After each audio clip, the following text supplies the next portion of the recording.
Hello friends, welcome to e learning classes. Friends, आज है 7 अगस्त 2020 और 7 अगस्त के जितने भी इंपॉर्टेंट क्वेश्चंस हैं सारे क्वेश्चंस को डिस्कस करेंगे। इसकी पीडीएफ आपको टेलीग्राम चैनल पर मिलेगी। टेलीग्राम का लिंक मैं वीडियो के डिस्क्रिप्शन बॉक्स में डाल देता हूँ। चैनल को सब्सक्राइब कर लें जिससे कि सारी वीडियोज़ आपको मिलती रहें। चलो शुरुआत करते हैं आज के पहले क्वेश्चन से। पहले क्वेश्चन है इसमें, हाल ही में ज़रूरतमंदों और गरीबों को 8 रुपये प्रति प्लेट स्वस्थ और पौष्टिक भोजन देने के लिए किस राज्य सरकार ने इंदिरा रसोई योजना की शुरुआत की है। पहला ही क्वेश्चन काफ़ी इंपॉर्टेंट रहेगा वीडियो का। इसका आंसर देख लेते हैं। सबसे पहले इसका आंसर है राजस्थान सरकार, ऑप्शन नंबर ए। राजस्थान सरकार एक योजना चलाई है जिसका नाम है इंदिरा रसोई योजना। इसके तहत 8 रुपये प्रति प्लेट ये खाना देगी जो गरीब लोग हैं। अब देखो, राजस्थान की बात आई है। राजस्थान के बारे में सबसे पहले जान लेते हैं। यहाँ के सीएम कौन है। यहाँ के सीएम है अशोक गहलोत।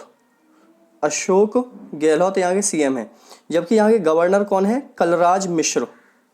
कलराज मिश्र यहाँ के गवर्नर हैं। अब देखो इसमें आगे क्या दिया हुआ है। इसमें लिखा हुआ है, राजस्थान के मुख्यमंत्री अशोक गहलोत ने हाल ही में अपने अधिकारियों को 20 अगस्त 2020 से इंदिरा रसोई योजना शुरू करने का निर्देश दिया है।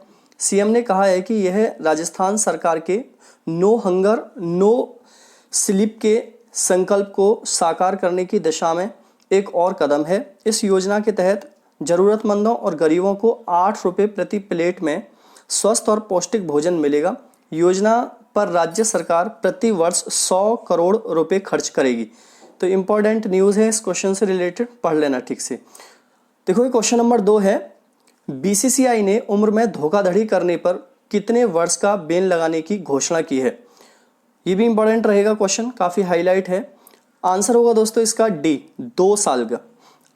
कि अगर कोई भी खिलाड़ी अपनी उम्र में धोखाधड़ी करता है तो बीसीसीआई उस पर 2 साल का बैन लगा देगी खेलने के लिए। अब देखो बीसीसीआई की बात आई है तो बीसीसीआई की स्थापना हुई थी 1928 में। कब हुई थी? 1928 में। इस टाइम पर बीसीसीआई के जो चेयरमैन हैं या अध्यक्ष हैं, बीसीसीआई के अध्यक्ष का नाम है सौरव गांगुली। क्या नाम है? सौरव गांगुली। और बीसीसीआई के जो सचिव हैं उनका नाम है जय शाह। ये जय शाह अमित शाह के लड़के हैं। ये हैं बीसीसीआई के सचिव। अब देखो इस क्वेश्चन से रिलेटेड इन्फॉर्मेशन में ये है, जैसे लिखा हुआ है, बीसीसीआई ने की सकती वर्थ और डोमिसाइल सर्टिफिकेट फर्जी निकला तो खिलाड़ियों पर 2 साल का बैन। अंडर 16 टूर्नामेंट में 14 से 16 साल के खिलाड़ी ही रजिस्टर्ड होंगे। आगे इसमें लिखा हुआ है, बीसीसीआई ने क्रिकेट में उम्र और डोमिसाइल से जुड़ी धोखाधड़ी पर रोक लगाने के लिए कई और कड़े कदम उठाए हैं। इसके तहत 2020-21 सीजन में अगर कोई खिलाड़ी फर्जी वर्थ और डोमिसाइल सर्टिफिकेट पेश करने का दोषी पाया जाता है तो उसे 2 साल के लिए बैन किया जाएगा। इस दौरान वह बीसीसीआई या राज्य क्रिकेट एसोसिएशन से जुड़े किसी भी टूर्नामेंट में नहीं खेलेगा। तो ये इंपॉर्टेंट न्यूज़ है। क्वेश्चन नंबर 3 है दोस्तों आज की वीडियो का, हाल ही में किस देश की कैबिनेट में नई राजनीतिक नक्शे को मंजूरी दी है जिसमें भारत के कई क्षेत्रों को अपने क्षेत्र में दिखाया है।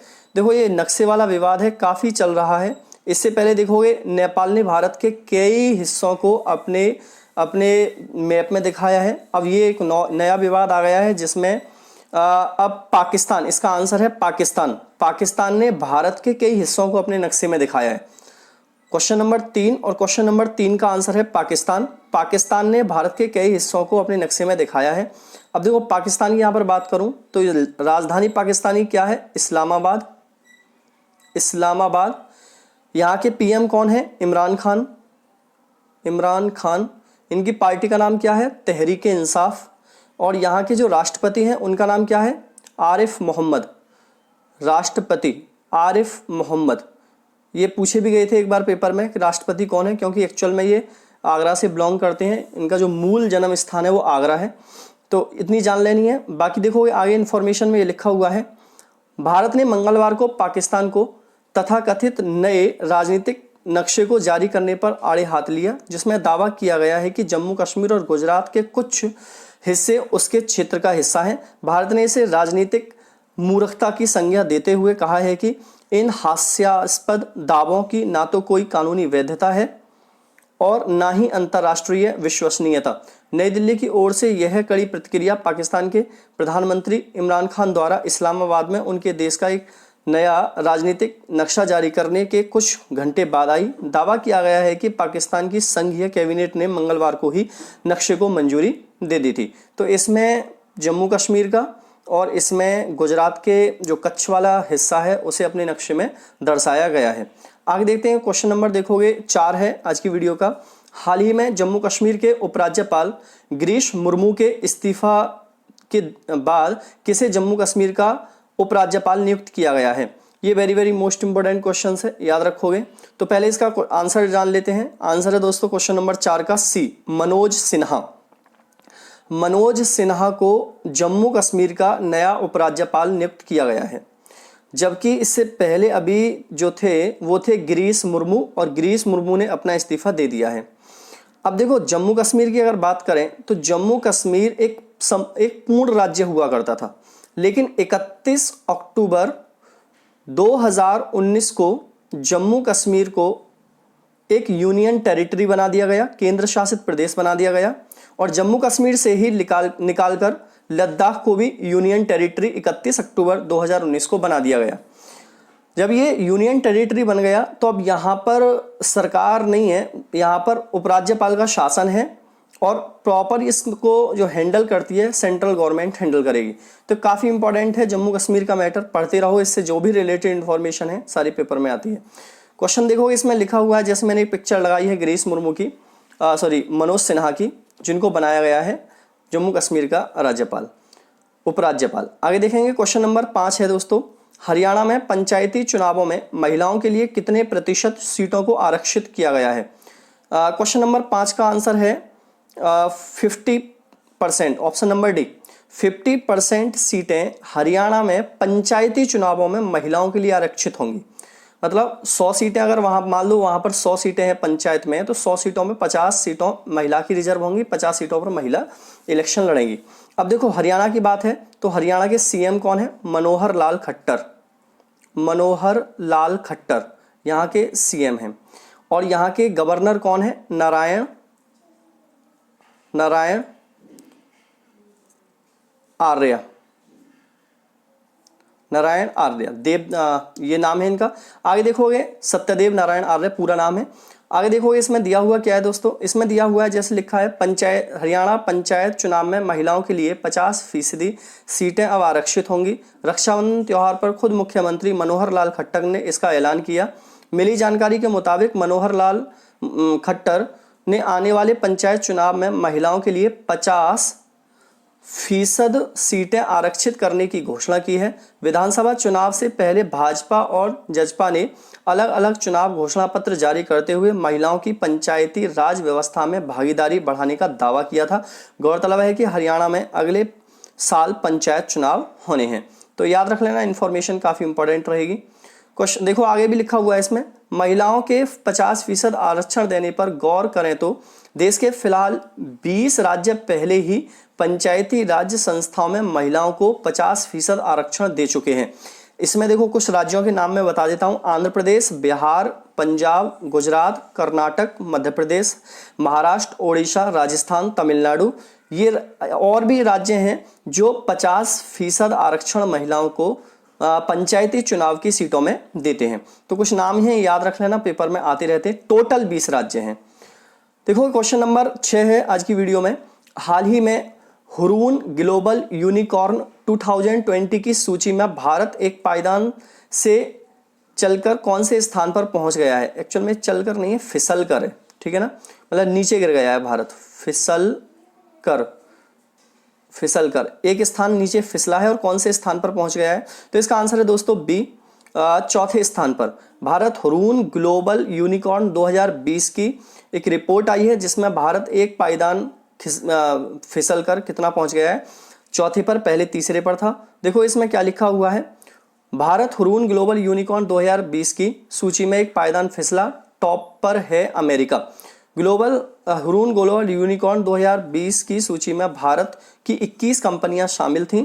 इस बार सूची में एक भी यूनिकॉर्न की संख्या नहीं बढ़ने के कारण भारत सूची में तीसरे से चौथे पायदान पर खिसक गया है, वहीं अमेरिका पहले पर और चीन दूसरे स्थान पर काबिज है। तो ये सूची याद रखना काफ़ी इंपॉर्टेंट है भाई। ये रिपोर्ट, ऐसी रिपोर्ट्स हमेशा आती हैं पेपर के अंदर।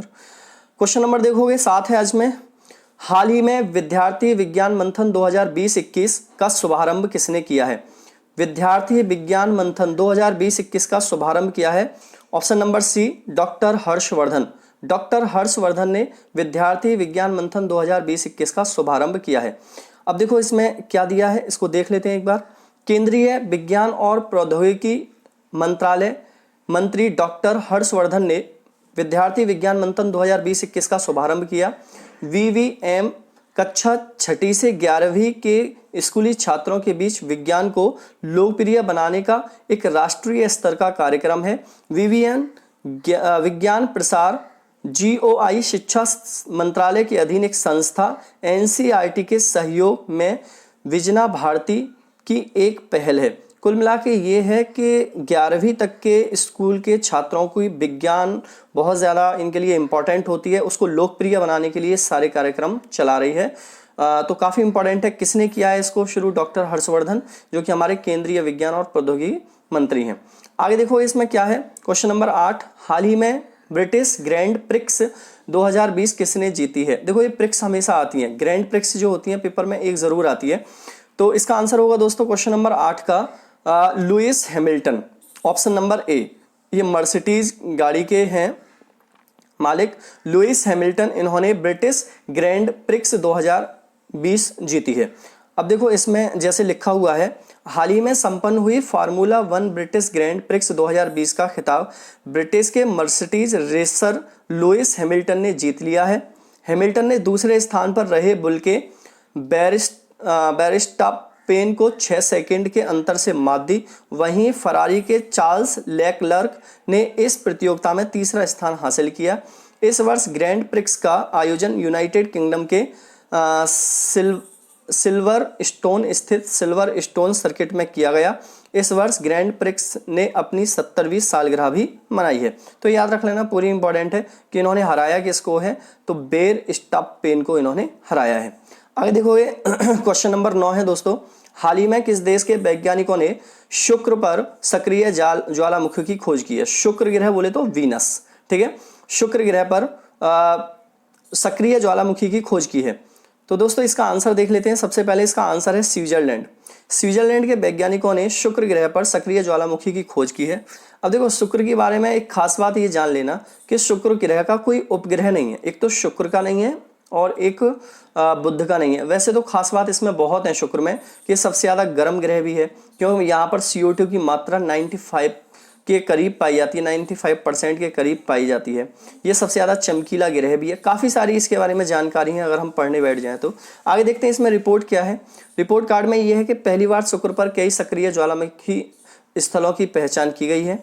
यह खोज भविष्य के मिशनों की ग्रह की सहायता कर सकती है और हमारी समझ में जोड़ सकती है कि पृथ्वी पर जीवन क्यों है, लेकिन शुक्र पर नहीं। बुध और शुक्र का कोई चंद्रमा नहीं है। तो अभी इतना ही आपके लिए काफ़ी है कि सक्रिय ज्वालामुखी की यहाँ पर कोई पहचान की गई है। आगे देखोगे क्वेश्चन नंबर 10 है, हाल ही में किस देश के लोग अकेले ऑस्ट्रेलिया की नागरिकता हासिल करने में शीर्ष स्थान पर रहे हैं?